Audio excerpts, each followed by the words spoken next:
Okay.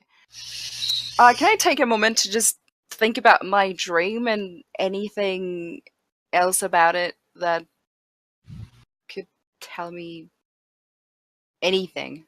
Just Okay. You why don't you roll a intelligence check for me?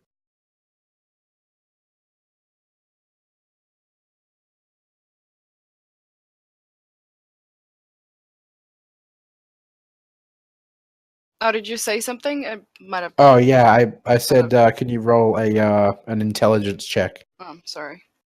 That's okay.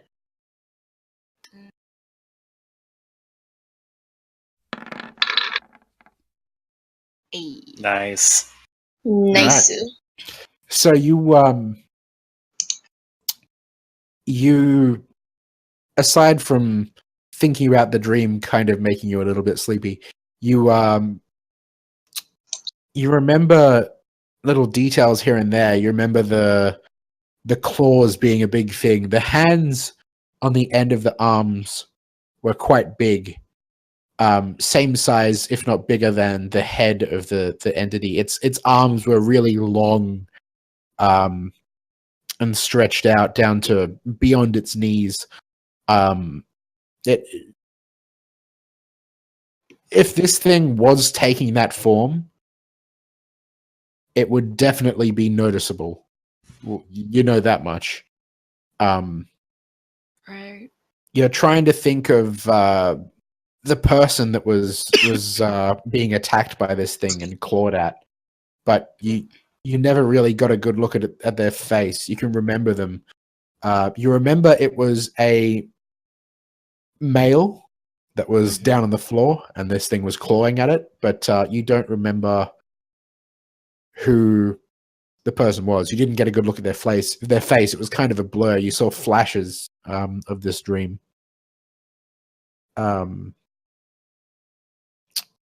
But you get the sense that whatever this creature is, if it isn't in the sewers, in order to be up here amongst the general populace, it would have to be some kind of shapeshifter. Okay. Is there a way I can track this thing? You know that there are a variety of different creatures that can shapeshift. Different ones have different rules and things about them.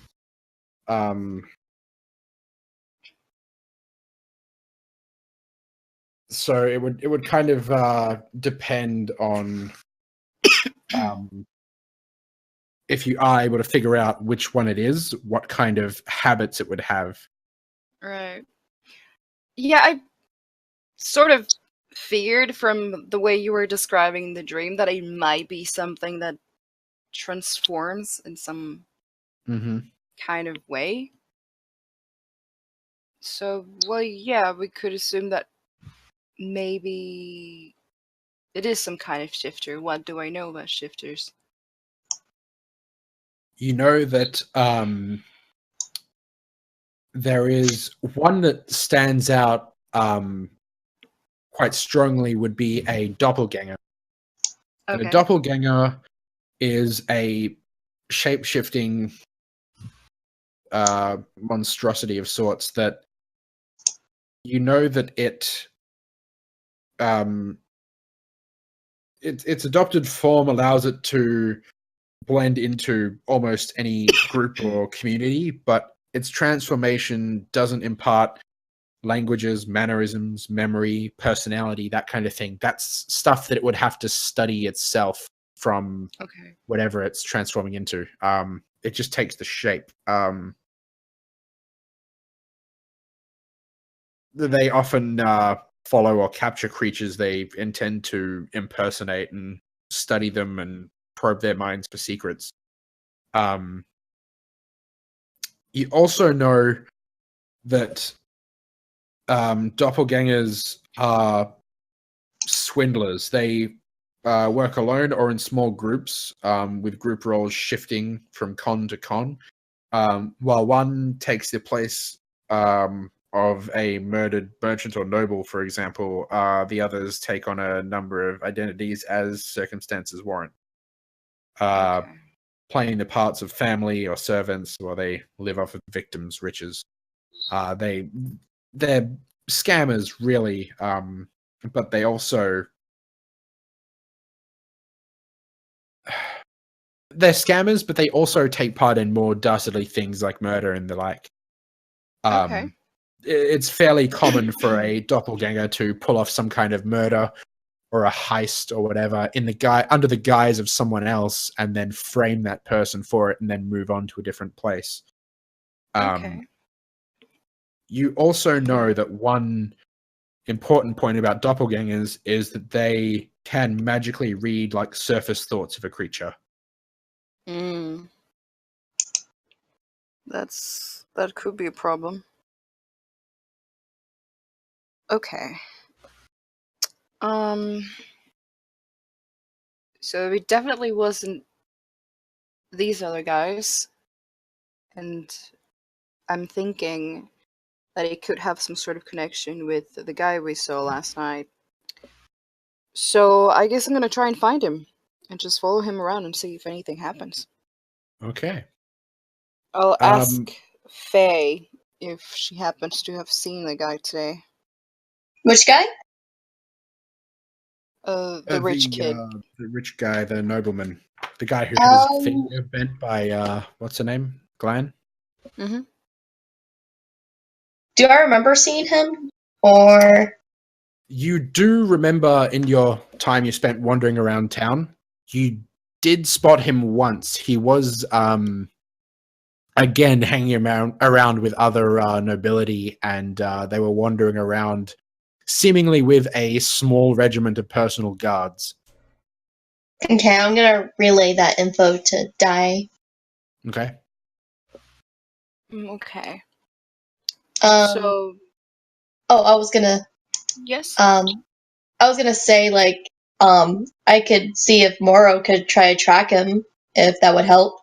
That would be really useful. Yes. Okay. So the only thing is, would Moro need something to actually track him down, or he would need something that smells like them, or has some kind of identifying factor about it that he could track. But he certainly could do that. What was the last place I saw the guy again? Where was he at? So last night you saw him around the corner from your inn, walking down the street with some other nobility. Mm-hmm. And just today you saw him walking around with not the same nobility, different nobility, but they were just wandering around in the streets. You did, however, see him walk into the government building with them. That may be a good place to at least get a scent of him. Mm-hmm. So I told Dai that, and I say if we need to, I need to get a scent of the guy first. And I did see him come out of the government building, so we probably should go there if we want to get a scent on this guy to track him. Let's give that a shot. Okay. Alrighty. So while you guys are heading over to the government building there, what is Lyzira doing at the library? I want to try to see if the library has any books on, if any of the books on dragons have ideas about where they're located. Yep. Okay. So you do find that in your studies. Are you looking more into the metallic ones or the chromatic ones? The metals or the colors? I'll say metals. All right. So the metallic dragons. So you start off by finding information on brass dragons. And brass dragons are they hang out in really hot, dry climates like deserts and that kind of thing, and they crave conversation and sunlight.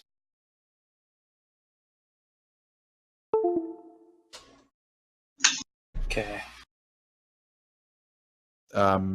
You can identify them by the broad protective plate that expands from its forehead and the spikes protruding from its chin. It also has a frill that runs the length of its neck. Okay. There is also bronze dragons. Right, like and- Dilgeneth. Exactly. You've already met a bronze dragon. They're very coastal kind of dwellers. They feed primarily on aquatic plants, fish, and that sort of thing. And they take form of friendly animals to observe other creatures of interest. Okay. They also are fascinated by warfare and eagerly join armies fighting for a just cause.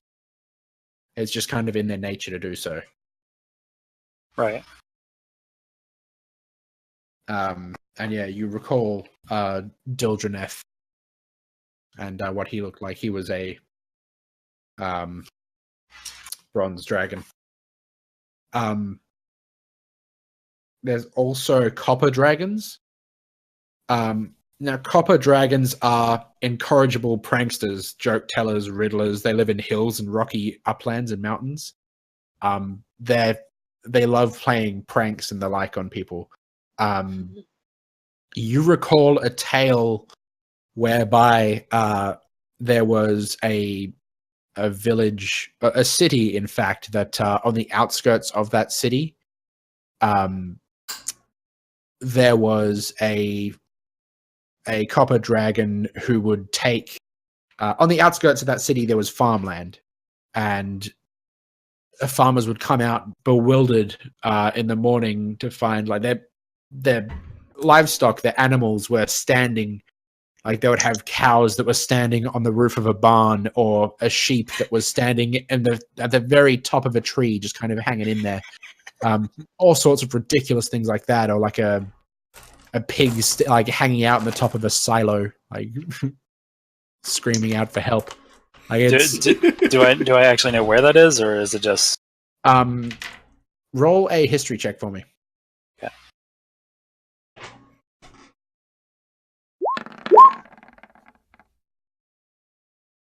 You know that wasn't a tale of this continent, but a different one. A city called Care. Okay. Spelled that. But yeah, you remember that a copper dragon, in fact, was the source of all of this funny business. Despite their gregarious and even-tempered natures, they have like a really covetous miserly streak, sorry, and they can become dangerous when their hordes are threatened. Okay. But yeah, they hang out in more hills and rocky uplandy kind of areas.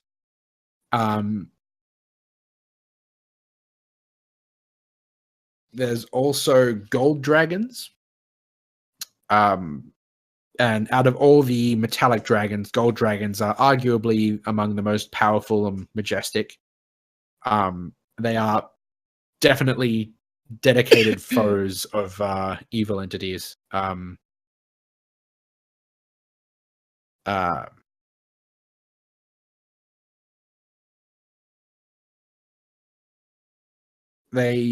Gold dragons tend to make their homes in way out of the way places where they can do as they please without arousing suspicion or fear.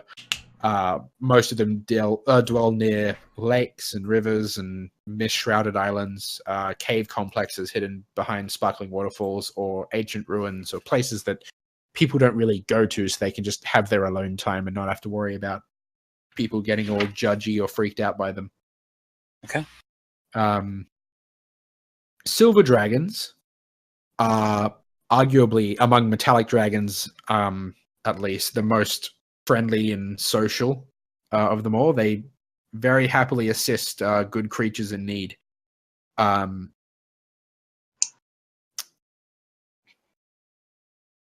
They start off as like a blue-gray with silver highlights kind of color, but as they age, they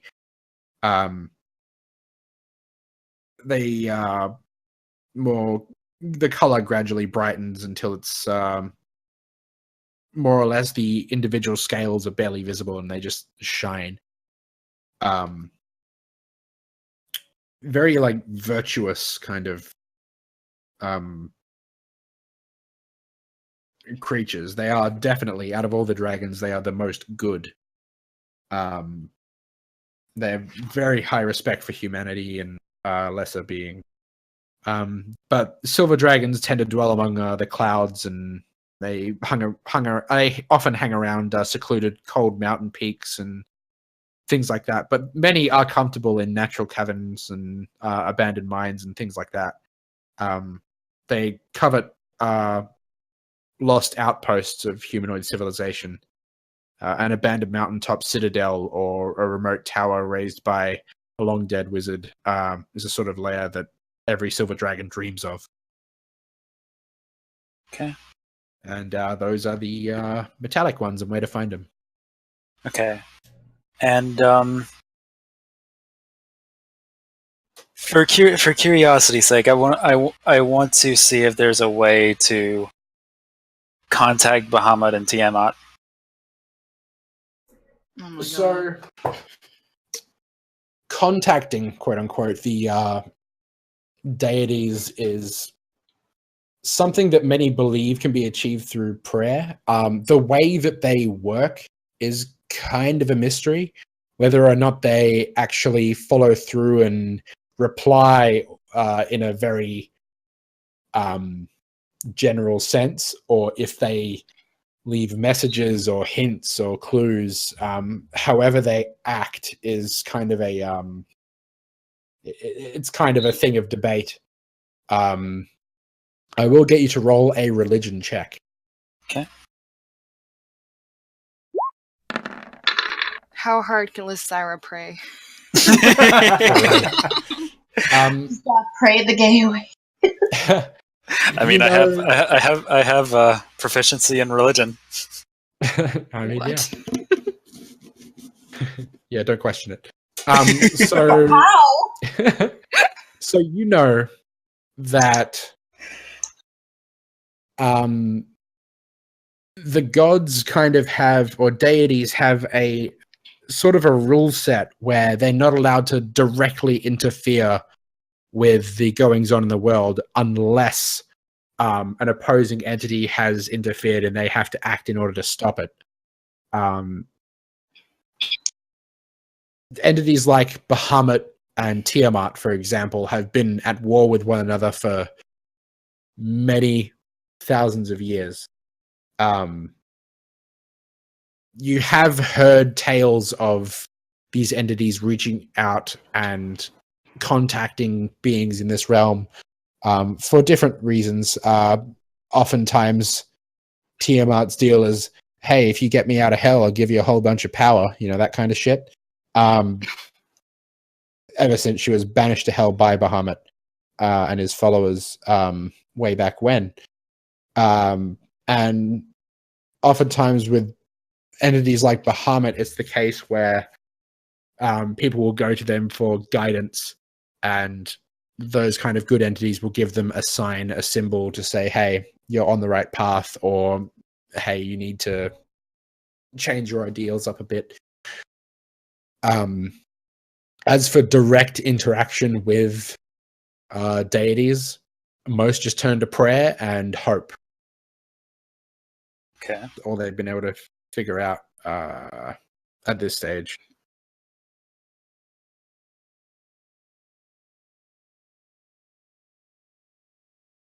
Okay.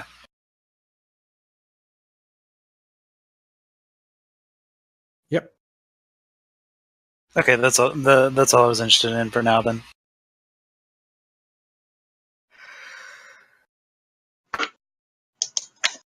Alrighty.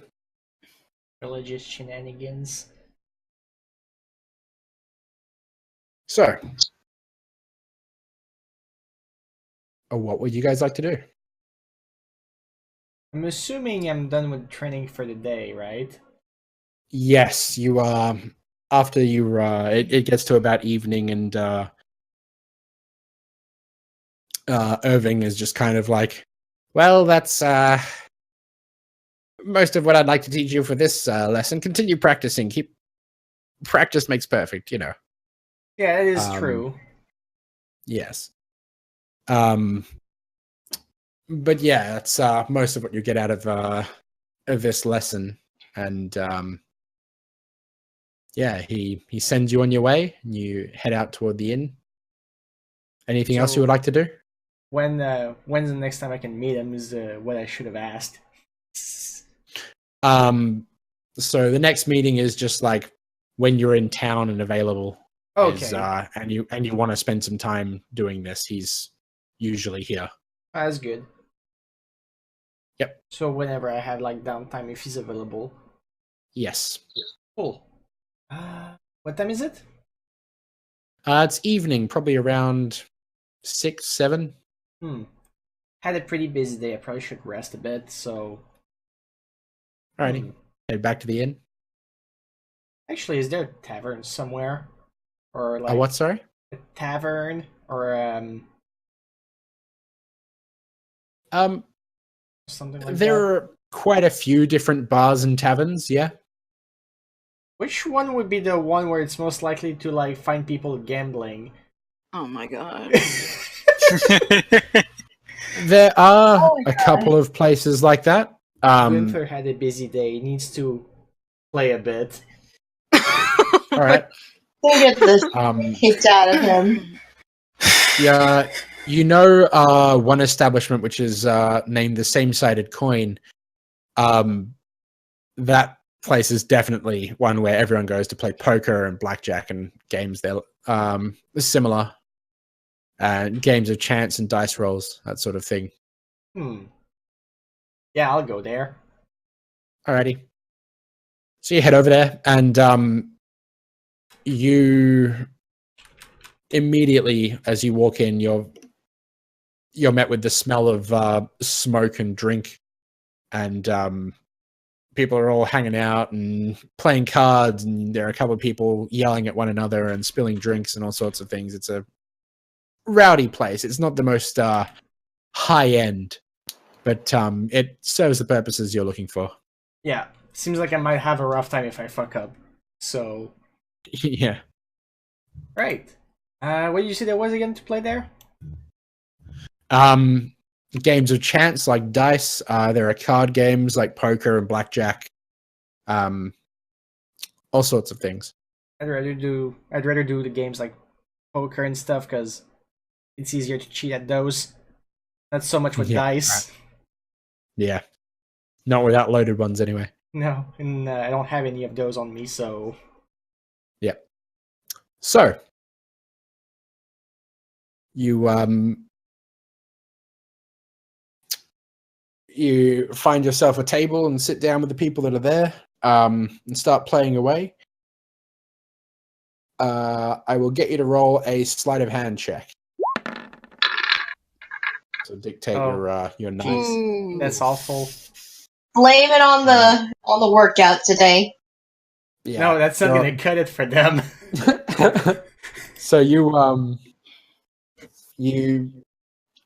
kind of try to swindle a little bit of money out of him, and you try to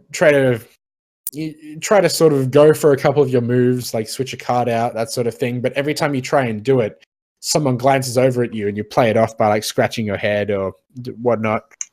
Just kind of scratching at your side at the cards in the interior pocket of your cloak that you were going to pull out. And just kind of like, oh yeah, nothing here. I must have been bitten by a bug or something. I'm super sweaty. I'm itchy. Gross. I mean, it did work out. They just give you a look like, ew. Grody. Gross. Filthy. But yeah, so It doesn't quite work out. You end up losing about 10 pieces of gold. That's not too bad. Hmm. I thought it was going to be worse. Yeah, no, you did win a little, but you also lost a little more. So overall, I just lost 10. Yeah. That's no big deal. Yeah. It happens. So, yeah, just a unlucky day. That's all. Yep. So, that's how that went. Hey. Rippity. So basically, I'll just Yeah. go back to the inn, I think, for the day. Alrighty. Yeah, I'm back going to back the to the end too. And practice the Alright. loot while I wait for everyone. Oh Jesus. Okay. I'll read through the guildmaster's notes and drink. Yep.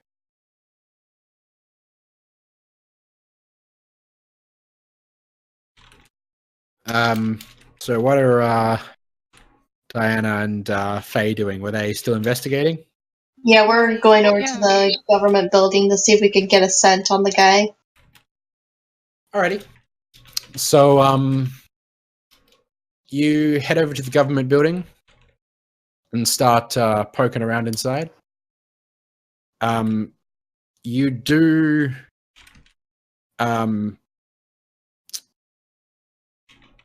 you don't find him in here, but as you start poking around, and are you asking about him, or are you just kind of snooping? For We might as now, well ask, and then I guess we could get Moro to kind of sniff around and see if he can catch a scent. What was the first part of I that? guess- Sorry, I missed it. Oh, sorry. What was the first part that you were saying, Lacey? I kind of missed it. It kind of cut out. Oh, okay. I was just saying that maybe, we might as well just ask, and then I could get Moro to kind of sniff around and see if we could catch a scent on the guy. Okay. And what do you reckon, Di? I'm thinking about it because the last time we asked about the guys we were looking for, it didn't go so well. That's true. So I don't know. But this is also going to probably look pretty suspicious if we're just kind of walking around doing nothing. That's true. Back when we were at Glenn's and we asked about this guy, Yeah. he was being a douchebag. Do Yeah. I remember? I feel like I should because I have keen mind. I should remember Yeah. this. Yep. If she at any point mentioned where he was from.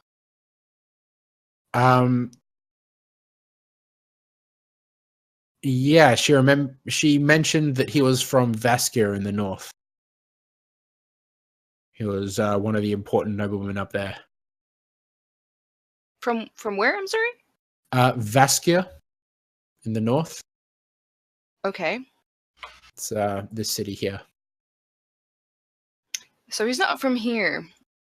Yeah. Yeah, okay. We could probably ask. Okay. So you just approach one of the staff there. Mm-hmm. And what exactly are you going to ask? Probably just... I want to just flat out ask about this guy, like, if they've seen him and where he's gone, but then I feel like they're going to question me as to why. Yeah, you know what? I did just ask about this guy. All right. So you go and ask, and they say, "Oh yes, he's visiting at the moment to on the behest of his father, who's ruling up there in Vaskia." Yes, he'll be here for a couple of more days, and then he'll head back up that way. He often comes in here to speak with some of the guildmasters and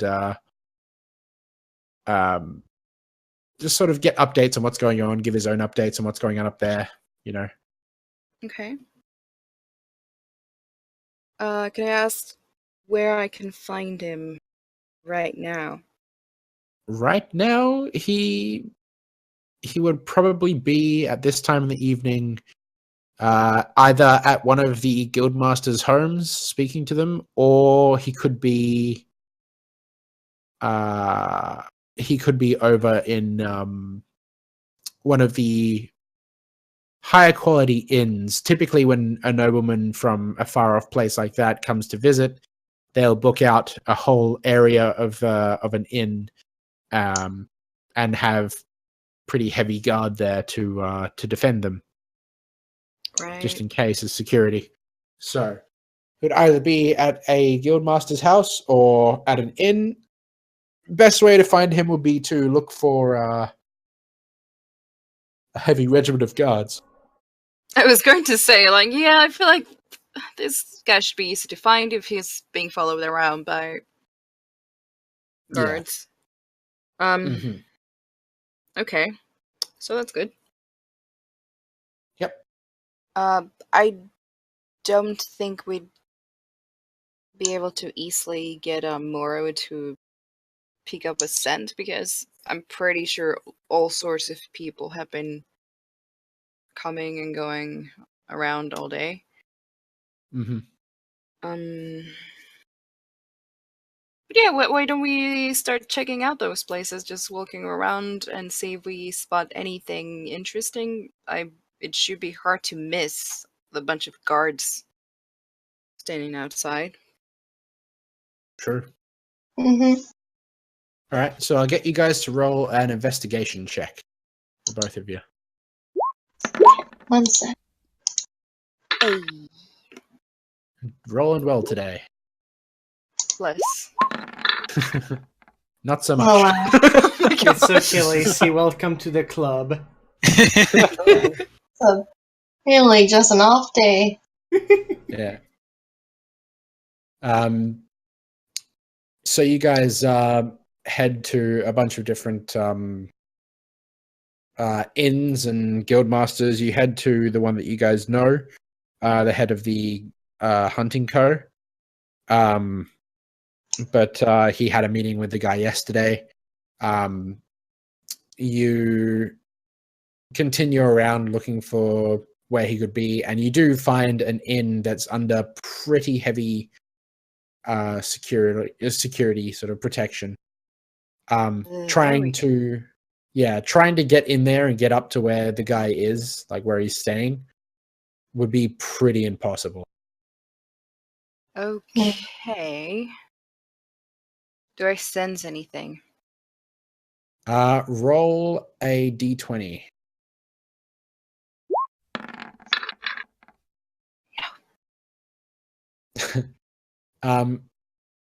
Nothing different to what you have already been sensing. Right. The presence, I will say that in the area of the city that you're in right now, the presence is stronger. Okay. That is good to know. I would, I figured it would get stronger if I got closer to it. Yeah. Okay. So, security, how's that looking? You have around 20 armed guards here. Okay. Yeah. There are some that are sitting at, this is an inn. There are some that are sitting at the tables. There are some that are posted in different checkpoints, all of them armed and all of them wearing armor. There are some outside. You can see in the doors of the inn when they open it and they change guard. You can see there's just a heap of them in there, all standing around. But you count around 20. But, well, it is an inn, though. Would it be suspicious or a problem if I just went in? You could try. You don't see any other patrons there, apart from the armed guards. No normal townsfolk or anyone like that using the inn. It may be safe to assume that when they book out an inn, they book out the entire inn. Oh. Nobility kind of have the money to do that. Okay. So it's they're covering the entire like perimeter of the inn. Yeah. Roll an insight check real quick.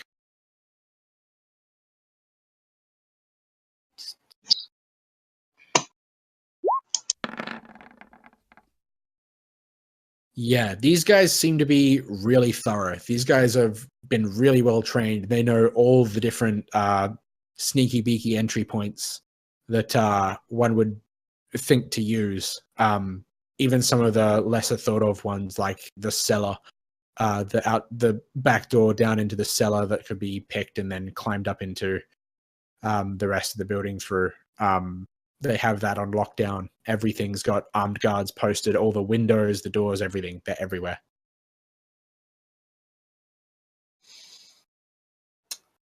Okay.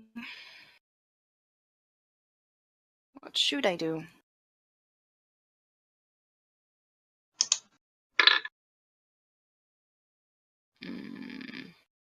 What time is it right now? It's getting to around 7 or 8. Okay. I kind of want to see if, like, it would be a good idea to maybe stay here tonight. See if anything happens. At the inn here?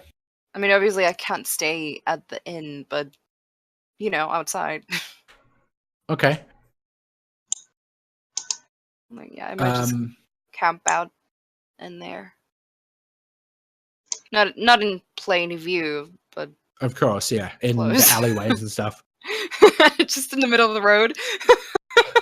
Standing there, crouching beside a building. Not doing anything. Suspicious. Crouching beside a building in the middle of the street, like Stealth 100. Just laying down on the Sneak pavement. 100. But yeah, so you take to the alleys and stuff for the night then, or? Yeah, I'll just stick around and see if anything happens. Okay. What's Faye gonna do? I guess I'll be there too. I mean, yeah. Alrighty. That's good. So Gunther and Lazira are going back and sleeping for the night? Yeah. In my case, for Before I do that, Yeah. I want I actually want to try to pray to Bahamut to show me where the nearest metallic dragon is. Okay. Roll a religion check for me.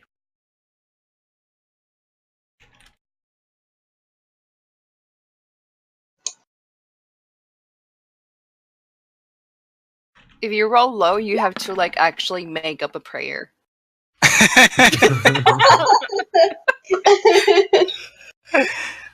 Dear Jesus, fucking where I need to be. Love the Just like, yo, sup, homie. No, but you prepare a little area in your room in the inn, and sort of reach out toward Bahamut, and you seek guidance. You ask for just some sort of sign or symbol to point the way toward what would be your nearest metallic dragon that worships him. Your nearest one of his best followers. So you pray and you send out your message, and you don't really get a response tonight, but you feel like you should keep a lookout for those kinds of signs. Okay. You'll read your email later. It's okay, he'll inbox you later. Yeah. Bahamut sliding into those DMs.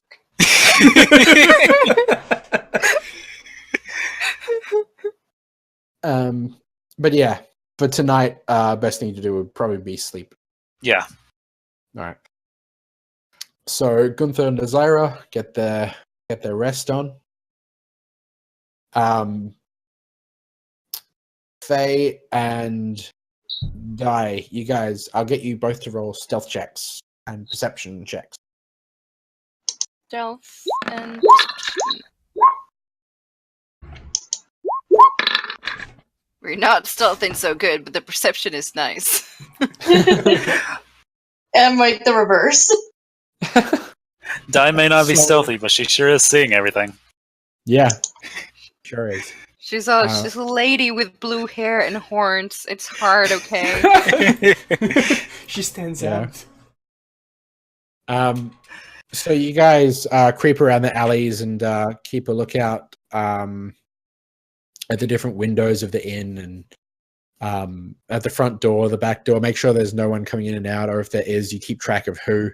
It's mostly just guards. You do note that only one of the rooms upstairs in the inn has a light on constantly. The rest of the rooms kind of have lights come on and off.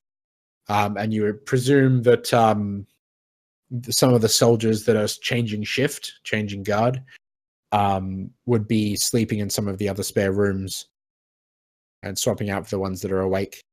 But you really can't find a way to get in all through the night. You keep an eye out for any kind of suspicious, fiendish activity, shall we say. But nothing really catches your interest. It's just guards going in and out. Okay. A couple times you think that they notice you and they spy you kind of creeping around, but they don't seem to do anything about it. Okay. Just gonna wait and see if this guy comes out in the morning. Okay. Assuming he has more things to do. Well,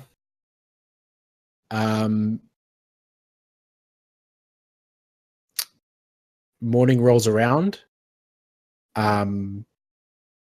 Would you guys like to keep going, or do you want to end the session here?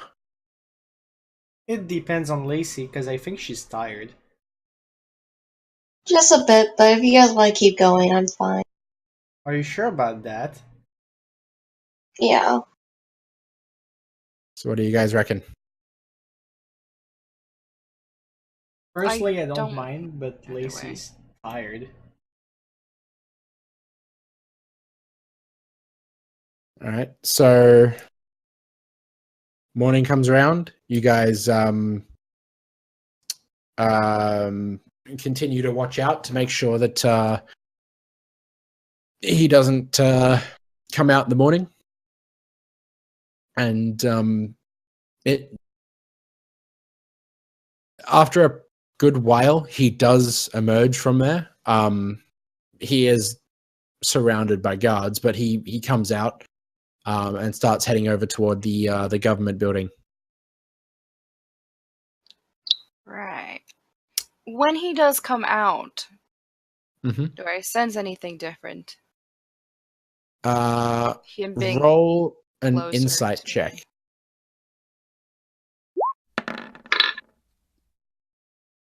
Not great. Never when it matters. Not in particular. Right. Nothing specific really catches your attention. But I mean, like, in the. Oh, fiendish- sensing like the fiendy stuff. Yes. Yeah, no, you don't feel any super strong pull. You get the sense that maybe if it is him, he's doing a really good job of hiding that kind of energy. What I'm thinking is, rather than him being a creature, is that he might be getting attacked by one in the nearby future, or something That along is those lines. entirely a possibility. Because that's kind of a thing.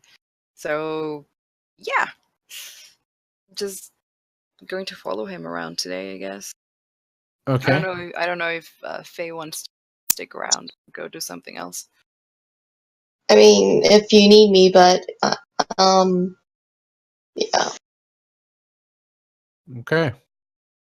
The guy does have guards. I'm pretty sure I'd be fine. But if you don't have anything else that you want to do, that actually would be pretty useful because you do have your bow Yeah, deals radiant damage.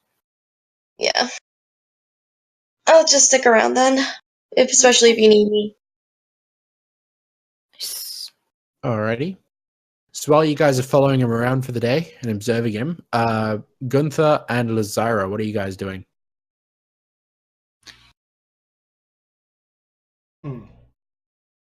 Um,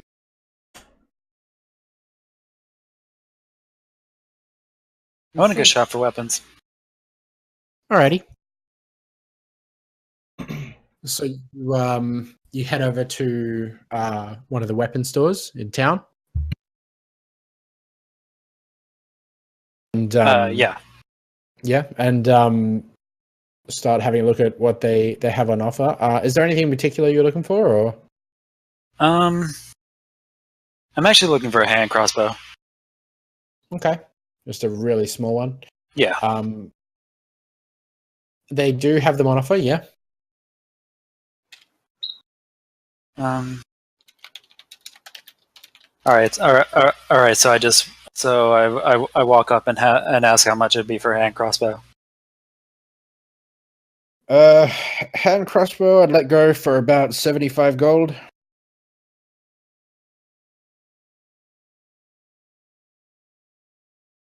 Yeah, all right, I'll take it. Alrighty. So hand crossbow for 75 gold.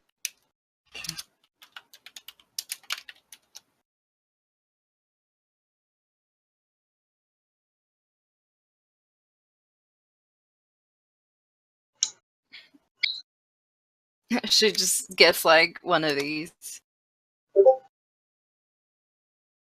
Yes, exactly. Fire damage.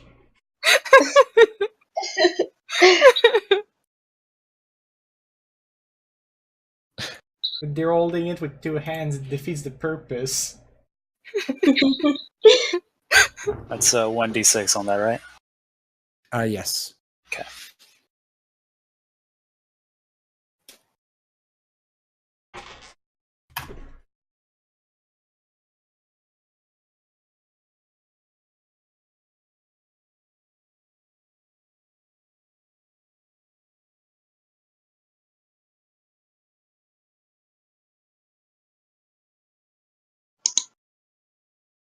Alrighty.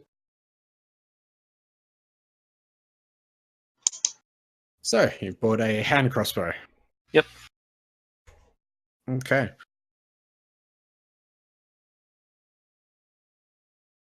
Is there anything else you want to do while you were here? No, I think I'm just gonna head back to the library after this. Alrighty. So you head over to the library. What is Gunther gonna do? Okay, so I was wondering because I'm actually gonna go like shopping, just see like if I can find anything like accessories, like maybe like I'm sorry. huh? Accessories? Like accessories, for example, that give like magic effects or something like that. Oh, okay. Oh, like magic enchanted things. Yeah, enchanted accessories. You made it sound like fashion propane accessories. accessories. We're gonna go buy He needs to propane pimp out his mask. accessories. Okay. Just wondering if there's anything like that around. Yeah, there are a variety of different stores that sell various knickknacks and enchanted goods. Neat. A lot of these kind of things are expensive, depending on what kind of effect they offer. Yeah, still willing to look. Alrighty. Maybe I can strike a good deal. And faces Maybe. maybe. Okay. So you wander into a shop and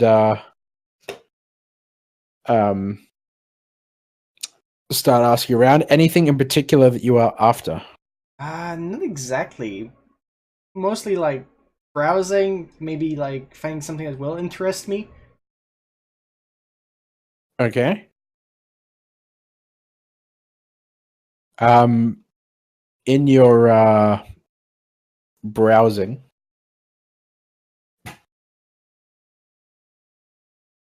Yes. you find.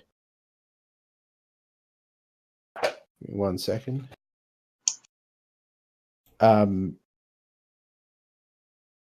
You find something that's a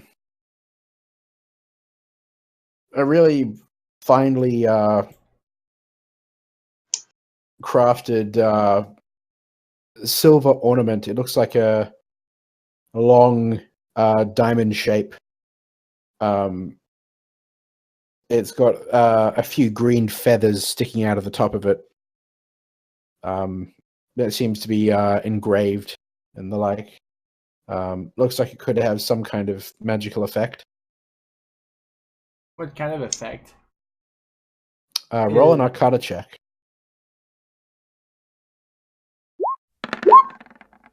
And if anything, I can ask the vendor.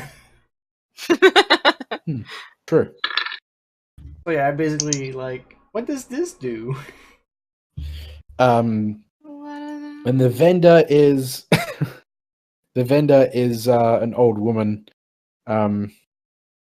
She says, "Oh, that is it's known as a whip token." And basically, the effect of this thing is that you can throw it into a point within 10 feet of you. The token disappears, and a floating whip takes its place.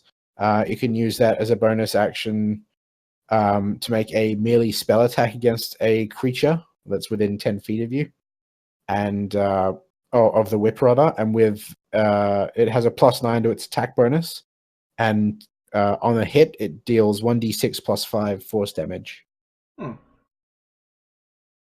Is this a one use only? As a bonus action on your turn, you can direct the whip to fly up to 20 feet and then repeat the attack against a creature within 10 feet. It disappears after 1 hour when you use an action to dismiss it or when you are incapacitated or die. It is a single use kind of thing. Okay, that's what I was thinking. Is there anything else? Um, I'm looking for There's- something that's actually gonna stay. yeah. There is a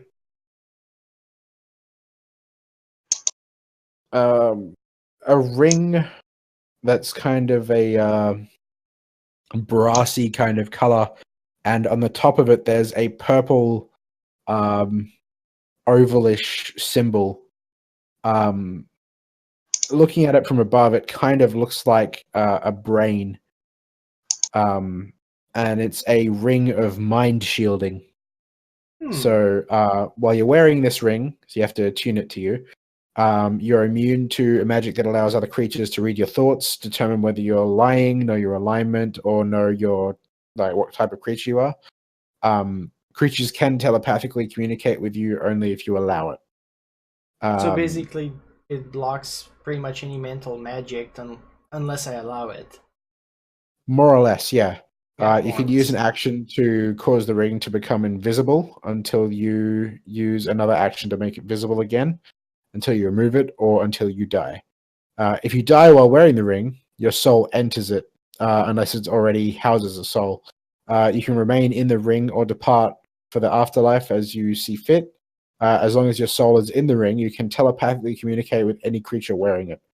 Where it can't prevent A wearer cannot prevent this telepathic communication. That's interesting. I'll keep that in mind. Is there anything else, like anything that could maybe provide like some sort of defense? There is a ring here that's it's kind of like a silver band with a big, really, really finely crafted shield on it. It's trimmed in gold and it's encrusted with really tiny blue gems. And you know that this is a ring of protection, which will grant you +1 to your armor class and saving throws while you wear it. Interesting. It is one that it requires attunement, so when you put it on, you'll have to have a short rest of about an hour or so to get it to sort of get in sync with your life force. I see. I wonder which one is more interesting, to be honest. I like both.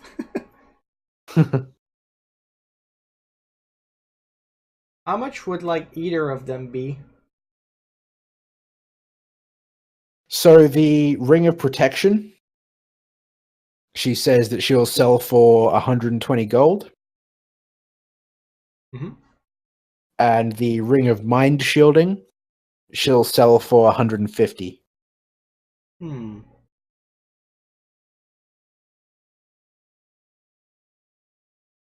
thinking about it right now. So can you repeat again what the mind shielding does? So Mind Shielding has a few different effects.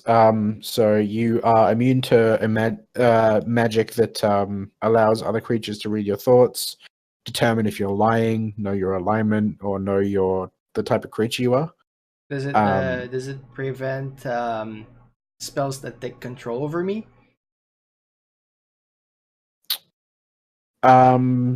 That would be more of a charisma thing, I think. I see. But yeah, it doesn't it doesn't seem to prevent things that would try and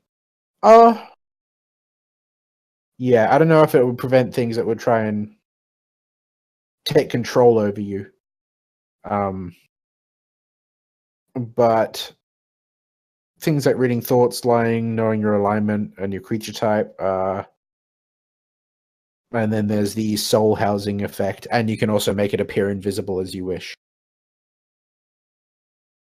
Whereas the Ring of Protection is just like, hey, +1 to AC and saving throws. Just straight up. I have an offer. Okay. Can I take both for 200? Roll a persuasion check. Amazing. Wow. Holy shit. I'm a merchant. Yeah. You kind of sweet talk the little old lady, and she says, "Oh, you seem like a very nice young man. Okay, we'll do 200 for the both of them." Thank you very much.